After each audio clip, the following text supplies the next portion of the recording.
So the Baltimore Ravens continue to build a really deadly defense, a really nasty secondary. In this video, we are reacting to the Baltimore Ravens selecting cornerback Nate Wiggins with the 30th overall selection in 2024 NFL Draft. I love this pick for the Baltimore Ravens. We're going to dive into what some of the analysts said about it, some of the stats, who Nate Wiggins is, and just reacting to this pick from the Baltimore Ravens. First of all, you got to start with cornerback Nate Wiggins' athleticism.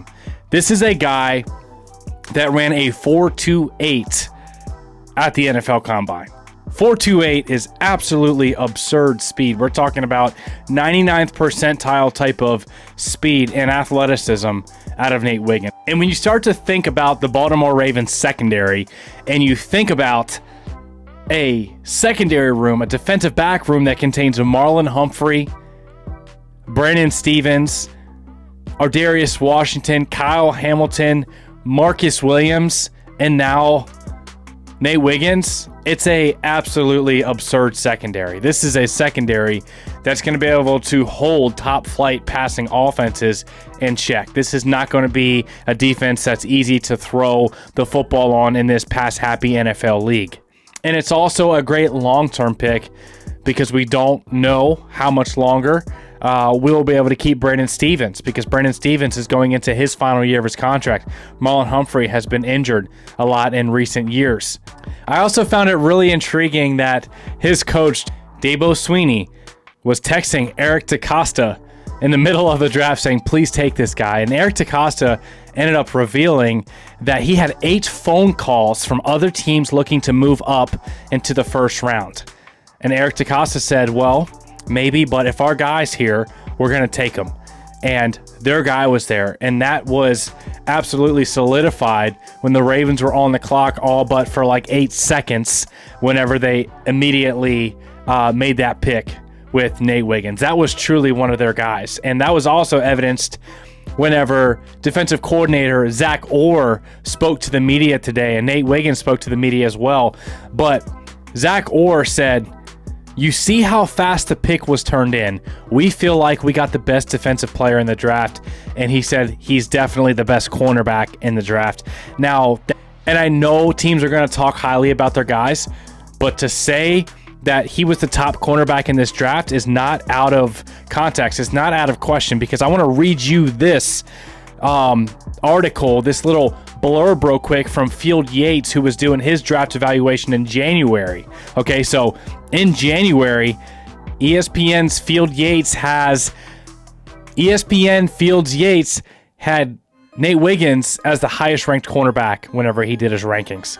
In this article, it says Yates has Wiggins as his top-ranked corner in the upcoming draft over guys like Terrion Arnold and Cooper DeJean.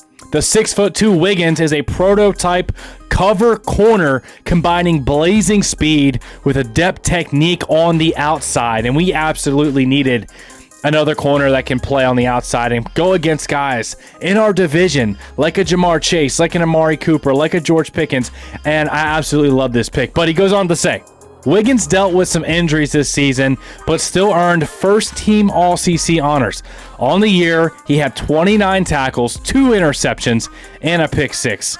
A favorite fact about Wiggins from Clemson, he accounted for 2 of 3rd overall pick Drake May's 16 career thrown interceptions. So, this guy, he has a nose for the football. He gets his head around. He's athletic. He can cover guys on an island. He's got the agility and the shiftiness and the fluidity in his hips to go on the inside and go against some really speedy slot type of receivers, guys like Amon-Ra St. Brown and Tank Dell. He can cover whoever you want to put him up against. The biggest knock on him was his size. I think he weighed in at the combine at 179 pounds. Wiggins said that he hadn't eaten that much at the combine and that he was lighter. He's normally in the 180s.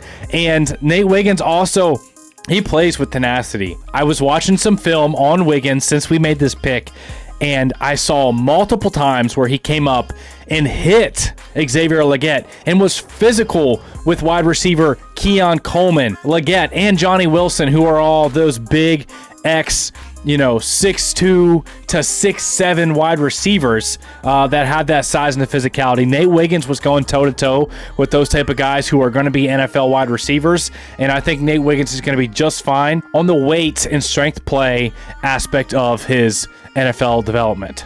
A couple of other things from Zachary Orr. He said he told Wiggins whenever he was in on the top 30 visit, I don't know if you'll be there at 30, but if you are, I'm going to fight on the table for you. And John Harbaugh said something similar the night of the draft, that he was not expecting Nate Wiggins to be there on the board, but he was. It was also said by Zach Orr in the presser that on 3rd and 4th downs and 2 minutes in the big time moments of the game, this is when Nate Wiggins shines. This is when he shows up and makes plays to get his defense off of the football field. And that's really exciting. Also, let me remind you that he was 24th on the PFF big board. The write-up from PFF says, Wiggins has the tools of a first-round, high-impact cornerback. His athleticism and competitiveness can never be in question. And those two characteristics should produce a long-term starter. Sounds like a good prospect to me. He also had the best coverage grade in the ACC. He ranked on the top 20 of the Ravens board. Eric DeCosta said that he was told by some analytics guys that they would get a player between the 13th and their 20th ranked prospects, and he said that did come to fruition with cornerback Nate Wiggins being there on the board. On the consensus board, if you look at the average of all of the public big boards, he was about the 23rd overall prospect. So the Ravens getting him at 30, big time value. That's what the Baltimore Ravens do.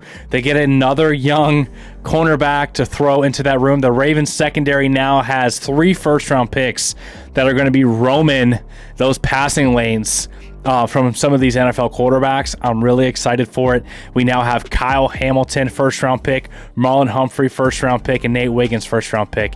And I'm really fired up for what Nate Wiggins can do. He's going to provide a lot of flexibility, versatility as far as what we want to do in the secondary. I could see Marlon Humphrey coming in to play the slot with Nate Wiggins and Brandon Stevens on the outside. I could also see Brandon Stevens coming in to play the slot.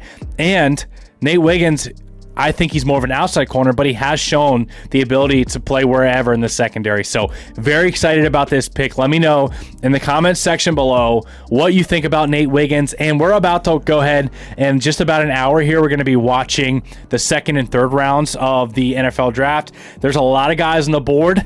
Guys, a couple of guys that I'd like to see the Ravens target, okay? Kingsley Suamataia, Keon Coleman, Ladd McConkey, Chris Braswell, Zach Jonah Ellis, Marshawn Nealon, Malachi Corley. There's some really good guards that are on the board as well. There's also the tackle out of Houston, Patrick Paul. There's a lot of really good players on both the offensive line and wide receiver position and edge, where I think the Ravens are going to add an impact guy. I'm really excited. Let me know all of your thoughts in the comment section. And make sure to smash the like button if you got any value out of today's content. It really helps out the channel. And thanks for tuning in. We love you guys. Appreciate you guys. And we'll see you in the next video.